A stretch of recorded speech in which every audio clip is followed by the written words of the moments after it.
Today, I'm going to be ranking all of the merchants in Minecraft Dungeons from worst all the way to best. We have 5 merchants in the game, and I'm going to be discussing the good and the bad sides to all of these merchants. So let's get into this, starting from the worst and making our way up to the best. Coming in at number 5, last place out of these 5 merchants, we have the Mystery Merchant. Now, first up, let me say that I think that this is the coolest merchant in appearance by far. I really like the design of the Mystery Merchant and the whole mystery aesthetic that he has going on.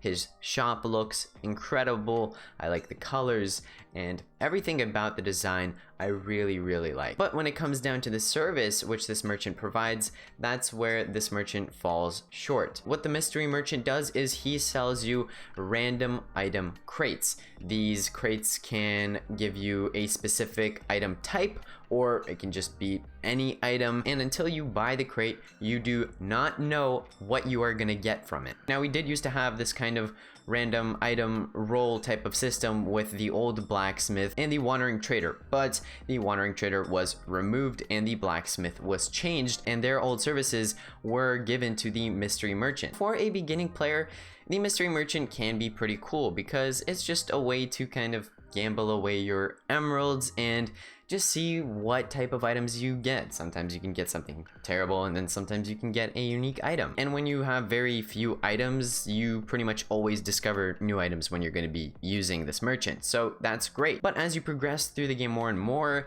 first of all, it just becomes really tedious and annoying to use a random item system like this, because yeah, you can keep on buying crates and seeing what you can get, but if you don't get what you want, you have to salvage it. And if you're planning to use this merchant a lot, you're gonna have to salvage a lot of items. That takes a lot of time, and after a long time of buying items, salvaging, buying items, salvaging, it does really add up. And the thing is, the unique drop rate on these crates isn't anything spectacular. You actually get commons a lot when you buy crates from this merchant, so it's not like something crazy where you have a, say, 50% chance of getting uniques. No, it's much lower than that.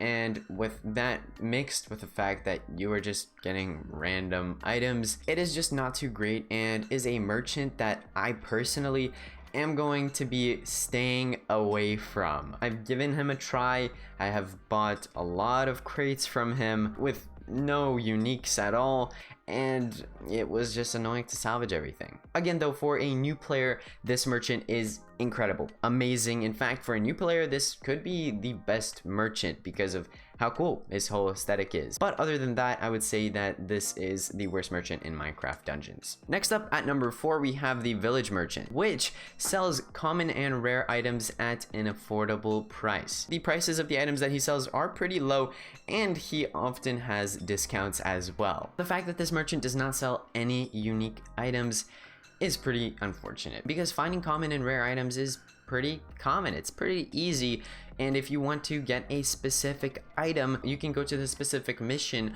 where that item drops, and you can just keep on farming it until you get it, and you will most of the time easily get it even multiple times. Now, while this merchant will not help you collect uniques, the reason why this merchant can be good is because when you are buying items from him, you can see what the enchantments on armor or weapons are, and because of that, if you are, for example, looking for a evocation robe with double cooldown, this merchant has a chance of giving that to you. And you know, all you have to do is just check in on him once in a while. You don't need to buy the items and then find out what the enchantments on them are. Because of that, this merchant can be useful in certain situations, probably with a lot of luck though, because I don't see myself getting an evocation robe with double cooldown from this merchant anytime soon. But hey, it's worth a try, and at least there is that possibility. Coming in at number 3, we have the Luxury Merchant, who sells items at a pretty expensive price. But this merchant also can give you uniques, and the chance for him to have a unique available is actually pretty high. You will see uniques popping up in his shop quite often. And since the Mystery Merchant, Luxury Merchant, and the Village Merchant all reset their stores every time you complete a mission, it doesn't hurt to check out what he has, and sometimes you'll be pleasantly surprised. This is more of an endgame merchant, because if you are lower level, it is going to be difficult for you to get thousands of emeralds. But as you progress through the game, it gets easier, and some items that this merchant sells are definitely worth it. In fact, he also sometimes sells some of the new items, including items from the daily trials, the ones that are only exclusive to the daily trials, like the burst crossbow, for example. So if you can manage to find one of those items in his shop, that is going to save you so much time, because you no longer have to farm for that item at a specific daily trial. The luxury merchant is cool and is a merchant that I personally check pretty often while I'm playing. At number 2, we have the gift wrapper merchant, who lets you trade items with others. He's just a happy, jolly old fella who just wants to spread some joy, and he definitely does so, because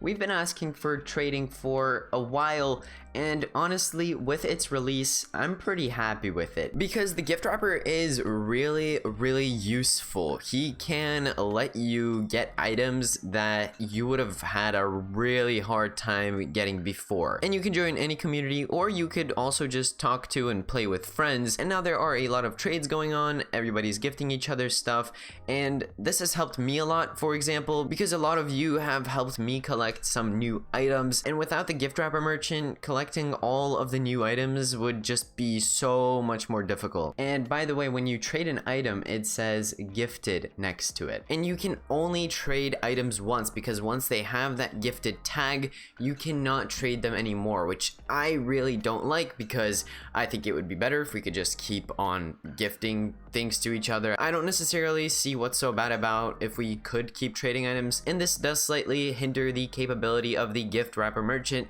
but I guess that Mojang thought that this would bring more balance to him, and I can't say I'm a fan of this, but it is what it is. Anyways, this merchant spreads a lot of joy, adds to the community a lot, and he is really good, because now you have a higher possibility of getting items, since if somebody else has an item that you've been looking for a long time, you might be able to trade with them. And finally, at number 1, we have the Blacksmith. With the Creeping Winter update, we saw a big rework to the Blacksmith, because you no longer purchase random gear from him, but now he actually upgrades your items. He will upgrade the power level of an item to whatever your recommended power level range is. So if your recommended power level range is at 100 and the item is at power level 10, it will actually get boosted all the way up to power level 100. To complete this upgrade, you do need to complete 3 missions, and you can do so pretty easily actually if you run through a quick level like Soggy Cave, for example. It'll just take you some minutes to get it done, but that's about it. And once you unlock all 3 of the Blacksmith's slots,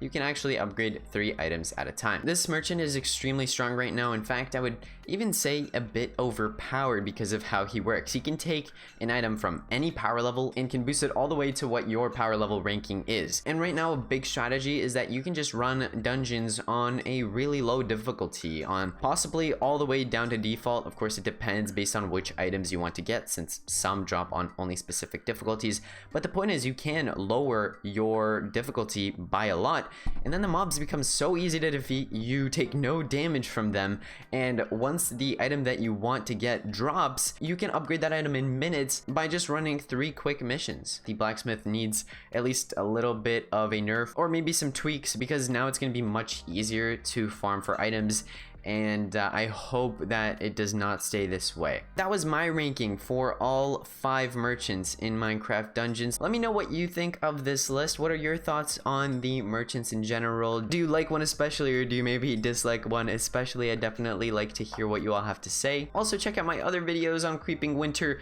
I have made so many, and I'm going to keep on making more. And other than that, everybody, thank you all so much for watching. I will see you all in the next video. Peace out, everybody.